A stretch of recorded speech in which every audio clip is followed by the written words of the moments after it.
Thank you very much, Kanika, for the nice talk and nice introduction. I think you can hear me very well. So, and as Kanika mentioned, I'm an electrical engineer, so I'm trying to fit this electrical engineering to you that I feel you are more biomedical. And in the, one of my goals, so I think also this, you probably already saw some things. One of my goals on my research is really putting clear use case and clear application to solve, or in general, to face more challenging. So I think my research is very looking for problems. So in general, I go to doctor to look for problem more than be, let's say, a biomedical person. And actually for this particular project that Kanika set up very well long these 3 years, even if we know each other for long. So when I see the call from BRCCH, actually it was 1 or 2 years after that my daughters was in this condition. This is not my daughters, but I was really in this condition. And at the end, I'm, let's say, more electrical engineer, a bit more cold, but I remember my wife going there, see this baby, it's like a burn, then you cannot touch for hours. Because basically you need to wait. The narcissist is coming, removing wires, so it's a very strange feeling. And then I ask, what are you monitoring? Temperature, SpO2, ECG, a few other things. So things that I consider from electrical perspective, easy solved problem for ages. So if you take any wearable devices, even 5 years ago, this is done. So I really don't understand why this technology was not applied to a serious problem. And actually, I have even replied also a bit of the low-cost question. So basically, the company doing sensors, they don't care about biomedical, unfortunately. So they just care about volumes. All the sensors we are using and we will use are sensors done for people buying it from the smartwatches, more or less. So very rarely someone come to build innovative sensor, low-cost, ultra-accurate for biomedical application. Very few examples, but in general, we actually, with this in mind, they say, okay, but let's see if these low-cost sensors and available sensor can do some good job on monitor this person. So actually, what you saw, and also this reply to the final question, what you saw that we build in these smart patches are sensors that will be in 2-3 years in your smartphone. Actually, we are working today with the sensor company for getting the sensor 3-4 years before the market. So what you saw is some things that in reality doesn't exist before we don't present it. But we are working for 3-4 years with this sensor. So these sensors are costing 50 cents.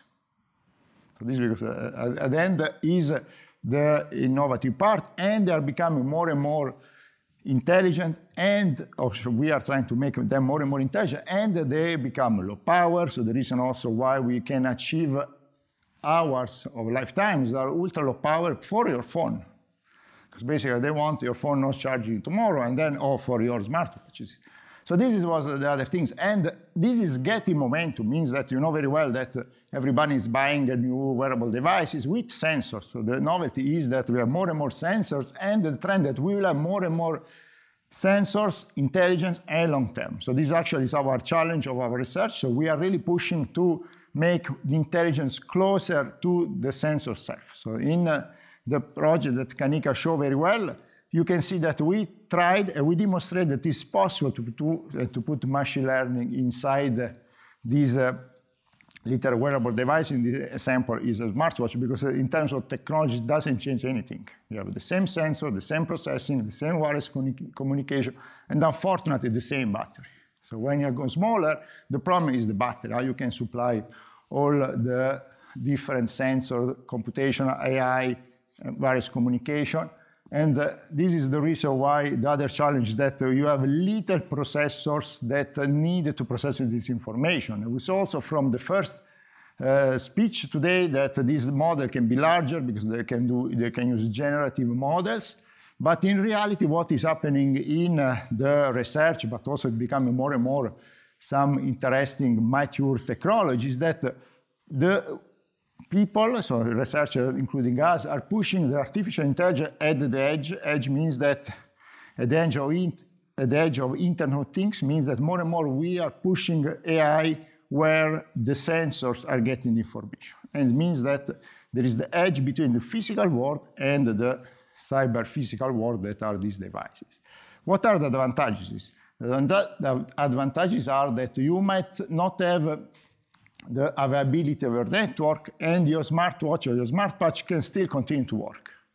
For sure, you can increase the privacy and security of these devices. You are not transmitting your information. You see in the example you saw before, basically all the information from sepsis detection is in your smartwatch or in your smartwatch. No way to transmit information, no way no one can take your information, but still you are alive, processing information, give alert if you need to go to a doctor. So this is why one of motivation interest of this part. Then latency. So in many of these sepsis detection, but in many other biomedical applications, you know more than me, often you are post-processing the information after. So basically, you know that 1 month ago you were sick. Why you were sick, you are post-processing the information. Bringing the AI on your device where the sensors are in your body, basically, or close to your body, basically, you can reduce the latency of milliseconds. And this can help many applications. Sometimes you need to react very fast. This is the way, and the bandwidth, in this case, for little sensor in body, you don't have bandwidth, but in reality, this can be also a problem if you have millions or billions of these devices that are transmitting to the cloud. And one thing I want to note is, for me, it's not a competition. So there is no competition between bringing edge and bringing it to the cloud. Sometimes it's useful going until the cloud in a large model to process your information. For example, the sample MRI, you don't mind, you need to have an MRI machine to take your MRI. You can spend also 1 day to do processing information. It's okay to be here. But for many other applications, it's much better to be very close where the sensors are for what I mentioned before, latency improvement, data protection, wireless communication, and of course you bring it to the problem of the power. And another thing I want to notice is that there is no magic. So this, I don't know how you see AI, how you see these sensors. In reality, for an electrical, electronics, informatics perspective, there is no magic. So this is, I know that many times we go, it's black box, not, there is no magic at all. These devices are very clear and are 100% the same technology that you are using in the cloud, in your PC, in your big servers that NVIDIA is doing for you, in wherever in the world. Same technology. Silicon for your little bracelet, silicon for NVIDIA. 100% the same. 100% the same are the sensors and the sensor data. 100%. There is no difference what you are getting from your smartwatch on any other sensor in the world. And there is no difference also on the AI. 100% the same. When we're talking about tiny machine learning, larger, ultra-large model, little model, are 100% the same. A little model that in some way are processing information. You get the data, you do some analysis, so some calculation, and you inside the processor, and you are getting out some information. No deviation. It's the same. This is because there is no competition, because it's exactly the same things. 100%. Same hardware, same software, same sensors, and then same artificial intelligence. What is changing? It's changing that you probably hear or read that NVIDIA is making this new processor based on silicon, just doing little transistor, larger area. So this means that they have much more computational power because you are supplying it with the main user. You know that now they are moving the server from the problem of heating to the problem of cost of the energy to supply them. So they are moving in Africa, even very warm, because the energy costs less. So that means that there is no magic and the same technology. The difference is going near to the sensor is that you have wireless power. So I don't want to put everything in electronics, but in general, just a brief overview means that these are smaller little processors that are running with your battery. You know, the question of how much long comes from here. We are trying to reduce the power consumption. We need to face the problem of little processors doing the same large model. And probably there is many trends in electronics, so there is processors that are more and more going to be more innovative. So they are bringing more electronic, more transistor, more intelligence calculation inside a smaller area. This is the very interesting part. And if you just do a comparison, you know probably very well. So I can do a comparison with my 20 years of working with machine learning. At that time, I had a PC where I was running my machine learning in the, let's say, cold cloud at the time, you know, somewhere, a server from a university that has the same computational power of today your phone. This is the reality. So also if you see long term, it means that whatever you are running in ultra generative AI, some point, 5 years you will have in your phone here, more or less. It's not really like this, but it's like this. And another important thing is that also this is some things that usually is not known for the majority of people. So especially today with the GPT, ChatGPT, whatever, we believe that more you want something powerful, more you need to put a bigger model. So you are going this direction. This big ball means that you have more memory to be used and also more operation, so it means larger processor, to have higher accuracy. This was 2015 AlexNet was the first CNN was beating in image recognition the humans. Then 1 year after, 2016, bigger model, a bit more accuracy. This is also what we believe today. ChatGPT, 3, 4, 5, 6, huge, impossible to put. In reality, you can be much clever. And you can be clever in showing what was the past in images. This will happen the same in processing. Basically, then demonstrate that doing a clever understanding, go open the box of even artificial intelligence, you can change the model in a clever way that bring higher accuracy with a smaller memory and small operation means that you can have it in ultra-low power microcontroller. This is actually what we are doing in one branch of research in my group. And on top of it, we are trying to have efficiency in the full system. So this is just an example of 3-4 years ago that also reply a bit to the last question. So we were using, without any problem, a little solar panel to have an intelligence, perpetual, always on audio detector that was understanding if baby was crying or not, with 0 battery. To do it, you need to combine energy harvesting, ultra-low power design to all the parts, from the sensors to the processor, artificial intelligence running this little microcontroller, because you cannot send all the information with your node, but you need to run everything there, just give an alert, and then, of course, you can work with efficient communication, means that you are not transmitting all the data, you are transmitting only 1 byte, only when is necessary. And this was one of the demonstrations that actually was prior of the work. Of course, here it's a bit more complex. Then we arrived to the PACIT project, where we want to more face the problem of sepsis. But in reality, this is some things that we are working and also want to show that we are going in this case, in this area, because for me this is a bit of research area, more an application, what we did in research on this combination of sensors to look how we can get different parameters. So this Kanika explained very well, with step number 1, ultra-low power sensors. So this step 1 and 1 to reduce the power consumption, to work close to the sensor, to work with little microcontroller. And actually this again, Kanika explained very well, but we have many similar work that we are working for different kind of use cases. And actually the little, this is my daughter's, so the little daughter was in hospital today, is very well, fortunately, but she's also our model, let's say in this way, for getting a show that this is possible. Our dream to monitor people is possible without any problem. Of course, this is also important to notice that this also Kanika show that, for example, we have fortunately a good cooperation with the sensing company.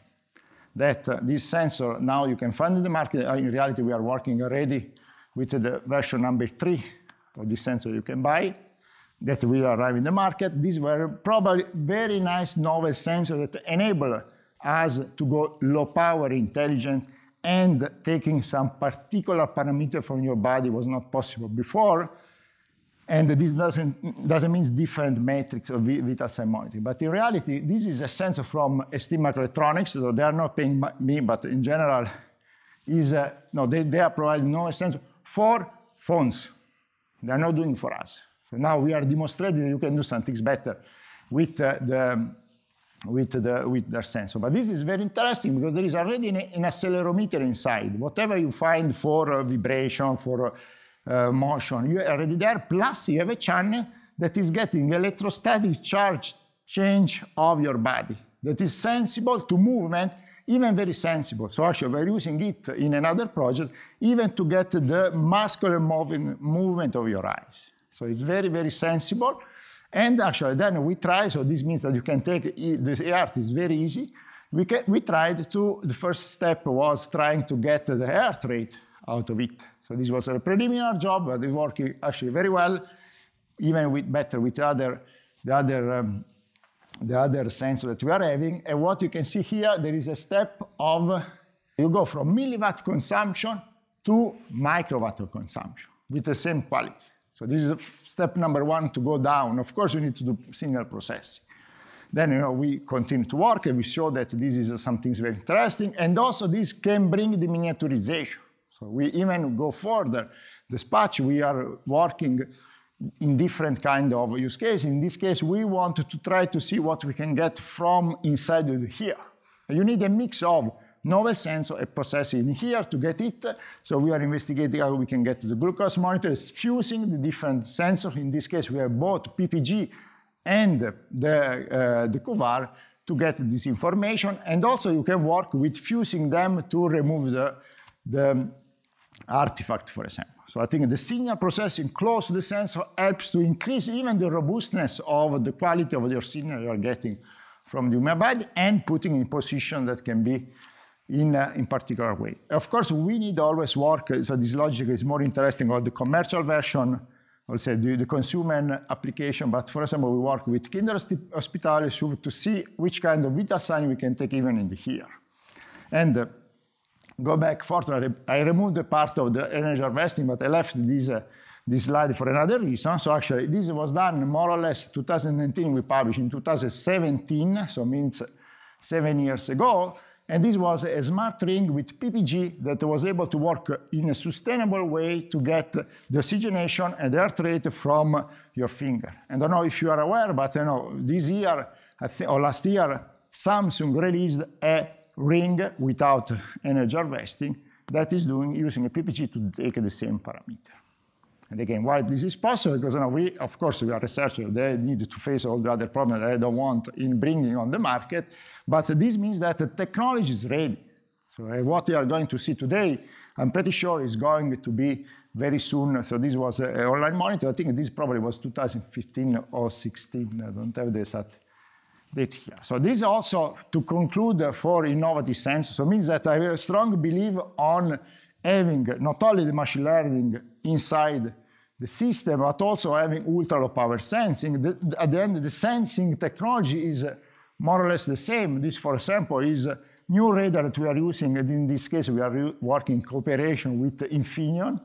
Basically, the radar is something very old, very big, but today we are bringing them, or better, other people, because we are not doing the sensor self, we are doing the intelligent sensor like a system. So basically they are sensing, so this was the radar that you find in any Google phone, that today is becoming smaller and especially is becoming ultra low power. So the sensor today is consuming 10 milliwatt of power, and what is the plan? So this is actually my modification of Infineon slide on bringing them to the biomedical market, or better, biomedical application.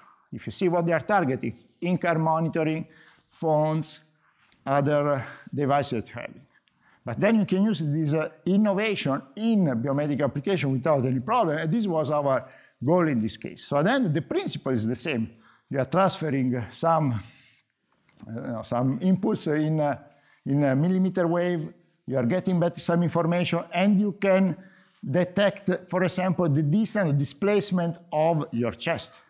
Actually, we want to see if you can get, for example, respiration rate very easy, temperature, and heart rate, so it means detecting the movement of your heart with a non-contact system.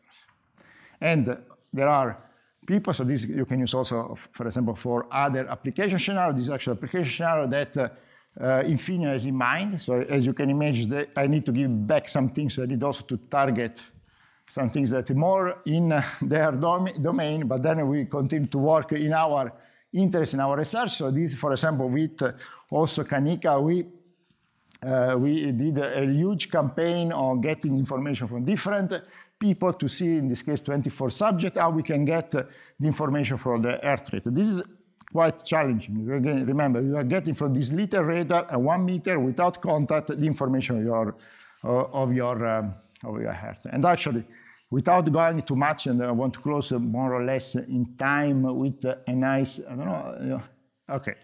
So we say there, we have this Infineon board. This at the moment is a demo board for getting information. Here we have all the signal processing running in 100 kilobytes. There's AI running forever there. So remember, people usually say terabytes, you need a huge 100 kilobytes. All your Bluetooth low energy earbuds have it, and we are able to reconstruct all the signal from your heart. This orange part is actually, we are running AI to tell you what is the confidence or goodness of your heart rate. And the blue line, if I'm not wrong, is the ground truth that comes from the polar that is touching your chest. Completely different. No, they are in advantage versus us. And actually, you can see, you can go away, it's back another person, if I'm not wrong, another person, work again. Because it's a pure signal processing with AI, you can see there is a bit of time to get back, and also we lose because they are changing the belt. Also, we saw something very interesting. Here, we are using the polar like ground truth.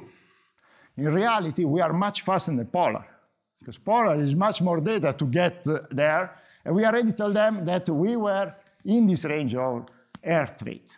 So actually, with no technology, you can go way better than stable technology in contactless way. So imagine this baby that I showed before. This actually was a motivation to start to look for radar for no contact sensor. You can have your baby monitored 100% with 1 meter distance. No wire, nothing. So just continue to monitoring. So this actually is some things very interesting, because also we show, so radar, it's already in past, someone was using way bigger radar, and we show that with the right signal processing, the high part, and the novel radar, in reality we have also different radar here, we could reach much better performance all the previous work. Of course, we were not the first to try it. And now we are working also to take the blood oxygenation, so there is a lot of work to be done. Also, we see that it's possible to work with radar that with the glasses can monitor you without contact, without knowing that even there is a radar inside your glasses. So this radar is constructed. In reality, we are working with them, but there is no radar in any glasses yet. And just to conclude it, so I strongly believe that, so our group, as you see, is a more electronics group, working hardware and software to try to get the best from the technology and put them to the service of applications. In particular, I strongly believe that we should push on novel sensors. They are very mature and can bring a new view, a new way to get monitoring in environment or in patches or in different kind of child and not child monitoring. And I feel it's crucial having this low power, because actually I'm very happy of this question, that if you bring them in low power, means that with 100 kilobytes, 1 millisecond, you can run with a little battery hours of monitoring. That open another street of monitoring people where are going around, or kids when they are going around, and when you really need to there. Of course, not all application can be done, because I feel the sample MRI, of course, is a completely different specification. But still, it's something to investigate, and of course, this I present many work for many people. It's not only me talking, but in reality, there is many people working on the different topics from AI to electronics. I'm very happy to get any question you might have.